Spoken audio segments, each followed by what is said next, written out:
Bien, nous voilà à Lyon, c'est un vendredi soir frisquet, on est à la veille de la Saint-Élion. On a rendez-vous non pas avec un trailer, mais avec Hassan Chadi qui s'entraîne régulièrement à Lyon. Après une saison compliquée, Hassan refait de très bons résultats, un très bon cross du côté d'Alonne et une sélection à la clé pour les championnats d'Europe qui auront lieu dans quelques jours. Donc on a rendez-vous avec lui au campus de la Doua et on va aller voir un petit peu en quoi consiste son entraînement ce soir. Je crois que c'est une séance de côte. Alors Hassan a commencé son échauffement parce qu'il fait déjà très froid en cette fin novembre sur Lyon.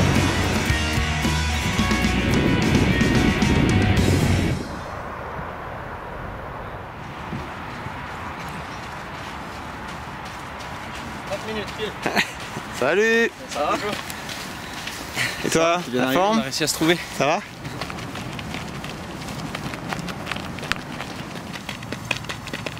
Je pense qu'à Budapest il fera pas bien chaud. Ouais, donc comme dit ton compère d'entraînement, c'est pour te préparer à Budapest là? Hein? Ouais, c'est une semaine avant Budapest. 4 degrés, ça fait, c'est pas chaud hein, pour une séance de côte ce soir? Non, c'est pas chaud, c'est le temps dans ce moment, on fait avec. Hein. Faut quand même s'entraîner, on va s'arrêter là.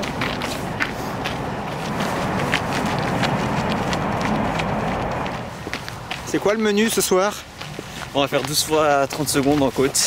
On va être obligé de te croire, c'est comme il fait tellement noir que ouais. On va même pas voir. Ça se trouve tu fais rien, tu t'arrêtes. Non, si on va bosser, on va essayer de faire un petit truc, mais c'est pas une grosse séance en fait. Demain j'ai un fartlek. Et donc voilà, c'est juste pour se dynamiser un peu avant le fartlek. Alors tu peux nous présenter ton acolyte là? L'acolyte c'est Benoît Calandro. Ouais. Donc il me suit un peu depuis le mois de septembre là à l'entraînement à Lyon parce que je suis un peu tout seul. Le groupe de l'année dernière s'est un peu éclaté, du coup voilà, il y a Benoît, il me suit, c'est un ami d'enfance depuis minime. Hein. Ah ok. On court ensemble, on était adversaires. Vous en avez fait des lignes droites ensemble alors? Ouais, on a fait pas mal de lignes droites ensemble. Et... C'est beaucoup plus facile j'imagine de s'entraîner comme ça à deux. Hein. Ouais, c'est plus, il y a moins de contraintes qu'en groupe. C'est vrai qu'en groupe, il faut se mettre d'accord sur des règles de fonctionnement, des règles de base. Et là, à deux, on peut s'adapter plus facilement, c'est plus personnalisé. Ok, bon allez. Mais bon, il y a des désavantages aussi par rapport à l'entraînement en groupe. Bon. Allez, continuez vos gammes, ouais. Prenez pas froid. Ouais.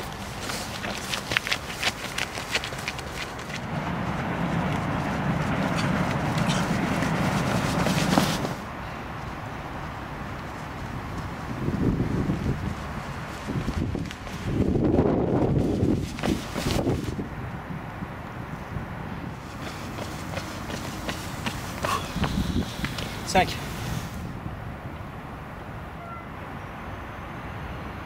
Bon Benoît, une spécialité, le 1500 mètres. Tu me disais à l'instant que ouais. Tu étais le premier non pris cette année pour les élites. Ouais. Un peu la rage, non? Ouais, c'est vrai que moi ça a été vraiment dur cette année de rebondir après les élites. Je fais 3,44, c'était prometteur. Et puis après, on a enchaîné les mauvaises conditions climatiques. Du coup, ça m'a pas permis de faire un meilleur chrono alors que dans les jambes, je l'avais vraiment. Ouais. Et du coup, c'était très frustrant. Ouais. Je fais premier non pris, je suis 13e français, il y a le désistement. J'ai attendu longtemps, j'ai cliqué sur les listes, mais c'est pas venu. Bon, après, voilà, c'est le jeu. S'entraîner avec Hassan, j'imagine que c'est motivant, non? Ouais, c'est très motivant, ouais. Allez, Hassan. Allez. Encore 3. Ouais, c'est vrai que c'est motivant. Je me souviens, il y a une petite anecdote, on était dans le vestiaire en attendant nos médailles et puis il m'avait dit combien de fois tu t'entraînes par semaine et tout. Il m'a demandé, je lui avais dit que je m'entraînais 4-5 fois, il m'avait dit putain mais faut que tu t'entraînes plus et tout. C'était vraiment révélateur de son caractère, déjà en minime il était déjà bosseur. Ouais. Il a toujours été bosseur, donc là c'est vrai qu'il enchaîne les bonnes performances aux Europes de cross, c'est vraiment sa compétition. Qu'il attend de croquer à pleines dents la semaine prochaine là. On a monté une petite association là autour de lui là. Pour essayer avec des partenaires pour essayer de le professionnaliser un peu. Bon, il a son école mais on essaye de faire avec. Moi j'essaie d'être là un peu pour faire tout ce qui est à côté de sa pratique pour essayer de l'enlever de toutes ses paperasses et essayer d'optimiser sa performance quoi. Combien de fois tu t'entraînes avec lui par semaine? Toutes les séances? Non mais en fait c'est... Bah voilà, faut pas se leurrer, hein. De toute façon dès que c'est long, Hassan il est monstrueux donc moi je peux pas me permettre. Je prends le vélo quand c'est long. Sur du seuil ou des fartleks longs, je prends le vélo. Je l'aide et sinon quand c'est court comme ça sur les 30 secondes on a nos qualités elles se rejoignent un peu donc. Alors on en profite vite parce que je crois qu'il a encore une cote à faire peut-être. Ouais, encore deux je pense. Il n'entend pas. C'est quoi ses qualités, c'est quoi ses défauts? Je vois les défauts. Les défauts alors il en a plein. Non, les qualités c'est surtout d'une part sa gentillesse, c'est un mec très généreux, gentil par-dessus tout, c'est une crème. Et il y a un gros défaut qu'il a, c'est quand même qu'il est très têtu, donc c'est pas facile à gérer. Et tu le vois faire une carrière sur quelle distance alors?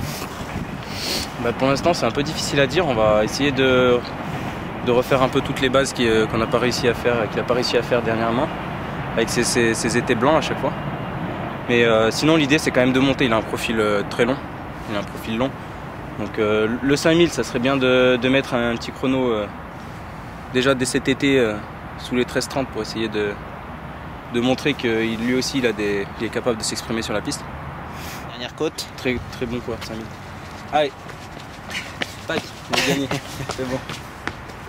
Ça va? Il a dit facile. Il a dit que tu n'avais que des défauts. Mes défauts, c'est. Alors, on va voir si tu les connais tes défauts, vas-y. Non mais je connais ce qu'il pense de moi, je sais ce qu'il pense de moi. C'est pas mais. Si tu sens il pense que je suis têtu. Bien. C'est pas vrai. Ah c'est vrai, d'accord. C'est pas vrai parce que je suis pas têtu, j'aime bien faire ce que j'aime faire. Du coup, déterminé. On peut pas forcer quelqu'un qui aime pas le chou à manger du chou et moi c'est pareil.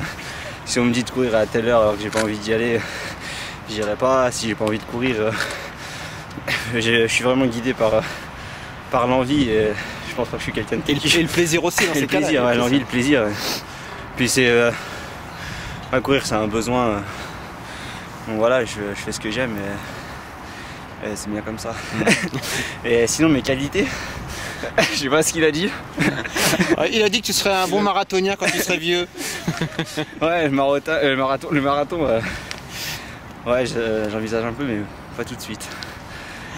Ouais. Non, le marathon, c'est un peu épuisant. Et je pense que ce serait une erreur de le faire trop jeune et de gâcher. Enfin, je pense que j'ai des choses à faire encore sur la piste. Ouais, bien sûr. Alon, c'était une agréable surprise ou tu savais que tu étais en forme là? Bah, je savais que j'étais en forme parce que j'avais fait un bon stage au Kenya avec toute l'équipe de France. Avec Driss, Mokhtar, Denis, Benjamin Malachi. Et ouais, je savais que j'étais en forme. Après, il y a toujours un peu de pression. Enfin, on sait pas. Au Kenya. Bah, c'est vrai que c'est toujours aussi, c'est une bonne expérience. Là, moi, depuis que la première fois que j'y suis allé, c'est en 2010, et en 2 ans, j'y suis allé 5 fois. Et voilà,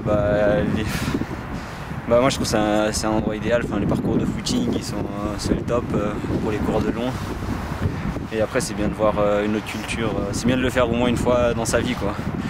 Il y avait tout le reste de l'équipe, à part moi et Yohan, ils n'étaient jamais allés au Kenya. Et c'était une belle surprise pour eux. Benoît a dit aussi qu'il t'avait battu une seule fois dans sa carrière.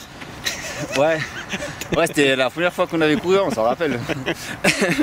C'était en mini, moi, aux arcades de CrossFit LSS, moi aussi, je m'en rappelle. J'avais pris cher. Bon, alors maintenant, c'est étirement quand même, non? Ou pas avec le froid là? Ouais, non, on va pas traîner parce qu'il y a du froid. En plus, on n'est pas sûr de rentrer.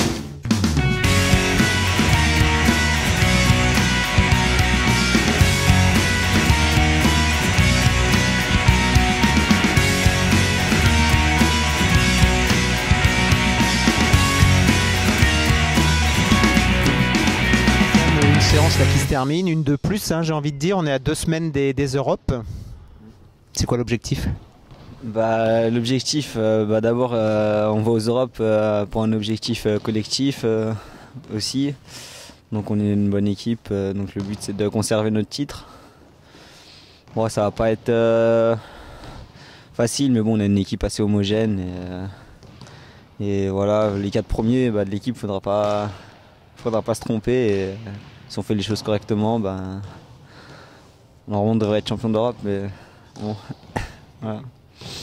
On parlait avec Benoît un petit peu des mois, des années précédentes. Donc il y a 2 ans, un France de cross avec une arrivée au sprint magnifique. Je pense que c'est gravé dans ta mémoire. L'année dernière, une année un peu blanche. Comment on est moralement quand on ne peut pas participer comme ça, qu'on est blessé? Bah, moralement c'est dur, surtout c'était la première fois que je faisais pas de championnat de France. Depuis cadet, j'ai toujours fait les France de cross. C'était un peu une bonne routine de les faire tous les ans, et là c'est vrai que ça m'a fait un changement brutal, et ça c'est vrai que c'est pas facile. Ouais, c'est pas facile de perdre comme ça de changement où il y a un vide, alors que normalement tous les ans il y a une compétition avec le stress, tout ce qui se passe avant, même le fait d'aller en compète. Tout le processus qu'il y a avant la compète, et on le retrouve pas quand on n'y va pas ou quand on est blessé. C'est vrai que c'est pas facile. Ouais. Ouais, donc un petit sentiment de frustration, puis envie de revenir plus fort peut-être aussi. Ouais, c'est un moment de frustration. Après, l'envie de revenir plus fort, elle est pas forcément venue tout de suite. Enfin, voilà. Après, j'ai d'abord repris tout doucement par les bases, essayer de retrouver l'envie de courir, et voilà, maintenant que c'est là, j'essaie d'entretenir ça, et voilà. Et donc en complément, des études d'ergothérapeute, tu me disais tout à l'heure, c'est ça, des études aménagées quoi, qui te permettent de faire du haut niveau, puis en même temps de suivre un cursus quoi. Ouais, je suis à Lyon depuis 2 ans en école d'ergothérapie. C'est un métier que je connaissais pas au début, et que j'apprends à connaître et que j'aime bien. Et je me fais plaisir, et ça fait du bien d'avoir un complément, même si c'est difficile de se concentrer sur 2 choses à la fois. Mais bon, je fais des bonnes rencontres, et c'est vraiment un beau métier, l'ergothérapie, j'aime bien.